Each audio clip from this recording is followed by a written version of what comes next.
Okay, let's talk a little bit about the parts of a cover letter. A cover letter starts basically much like your resume does with your name, your street address, and again, you don't necessarily have to use your street address. You can just use the city and the state for your address. Your obviously a phone number and an email address. A lot of times, a company will get a hold of you for an interview through a phone call, not even an email, because they want to work quickly. So make sure you have a good phone number there. Okay, so this is essentially the beginning of your cover letter, much like your resume. Then you put a date and you write out the date so that has a date on it to refer to. From there, you have the information from the hiring manager, the person you're sending the cover letter and the resume to. Now, a lot of times you might not have that information, so you can say, "Dear hiring manager," or human resource representative. But if you can use a name and get a name, do your research, try to get the name of the person and put it in there with the company name, the company street address, company state, zip code, and all of that information. So this is the beginning of your cover letter. The first paragraph, before you start the first paragraph, obviously it's dear Mr. or Mrs. Or dear hiring manager, or even dear human resource representative, if you don't know the name. Okay, so this is a formal letter, and the first paragraph is why are you writing? Don't waste, this is a business letter, don't waste the reader's time, and don't get into too much of your skills and abilities for the job yet. That's the second paragraph. The first paragraph is they're going to want to know why you're writing. Now, don't forget, a company gets hundreds, sometimes thousands of applications, and what they have to do is they have to put it in the right file. They're going to look for what job you are applying for and put that in the right file. If they can't determine what you're applying for, believe me, they won't try to figure it out. They will just put it in the circular file, and your resume and your cover letter will be for naught. So be very careful that your first paragraph is very specific about why you're writing. So why are you writing? Discuss the position which you're applying for, where you discovered that position. You can also talk about, in the first paragraph, a connection. So say somebody told you about a job at a certain company. Well, you talk about, first of all, what job you're applying for and the name of the company, but you can also mention the name of the contact. So-and-so, Joseph Ryan, gave me this information about the position at so-and-so. I've applied online, and I'm very interested in submitting my resume for consideration.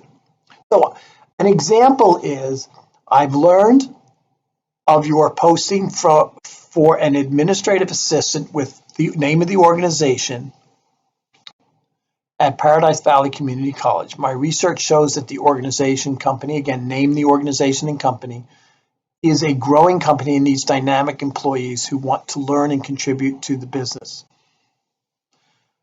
Mention something here really quickly about your skills and abilities. All right, so the first paragraph is really about why you're writing, but you want to lead them to encourage them to read the second paragraph.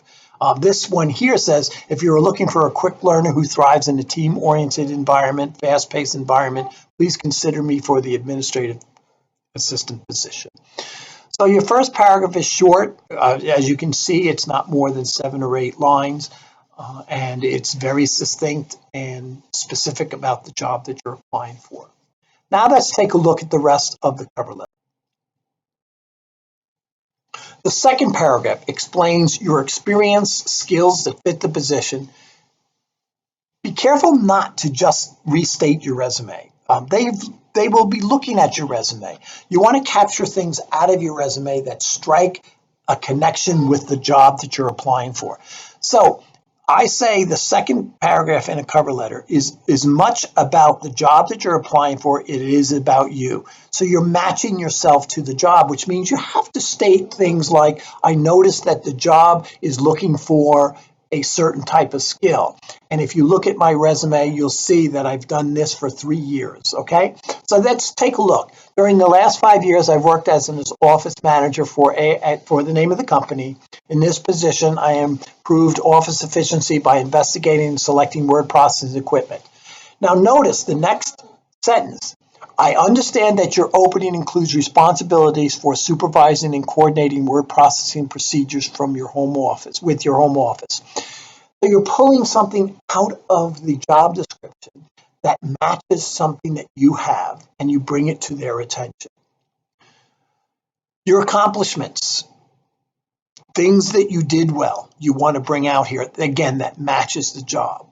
I was able to reduce my company's operating costs over 30% by selecting the best equipment for our purposes. So align yourself up with what the company is stating about the job and the skills they're looking for. Pull from your resume the skills that line up with those skills that they're looking for, and match yourself to the job. So that's the second paragraph, and it could even be a third paragraph. So a cover letter could be anywhere from 3 to 4 paragraphs. That the second and third paragraph can be about your skills and your match with the organization. What about the final paragraph? In many cases, the third paragraph. The third paragraph is closing. Basically, you've matched yourself to the job. Now you're talking a little bit about, you've enclosed your resume. You're hoping to set up an appointment for an interview. And what I tell people to do here is to be proactive. Say, I look forward to hearing from you. Please feel free to contact me at the address and phone number or email above. I will also contact you next week to verify receipt of this information and hopefully set up an appointment. So you can be proactive. And if you have the name and the contact information, you could easily do that. So what you're doing in the third paragraph, you're connecting your credentials, you're talking about your interest in the position, and you're setting up, hopefully, an appointment. So here it says, I have enclosed the resume for a review. I look forward to hearing from you to schedule a convenient time to discuss possible employment opportunities. I welcome the opportunity to apply my skills and experience on behalf of your company. Thank you for time and consideration. Now, where it says on behalf of your company, guess what you say? The name of the company. Okay, so you don't say on behalf of your company. And again, you can add in, I will contact you next week to verify receipt of this information and hopefully set up an appointment time for an interview.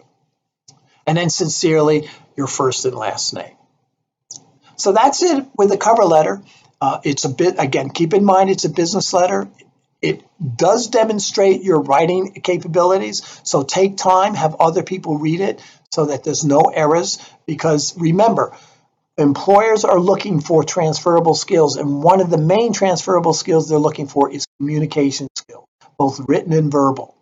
So cover letters and resumes demonstrate your written skills, and it's the perfect time to demonstrate those skills.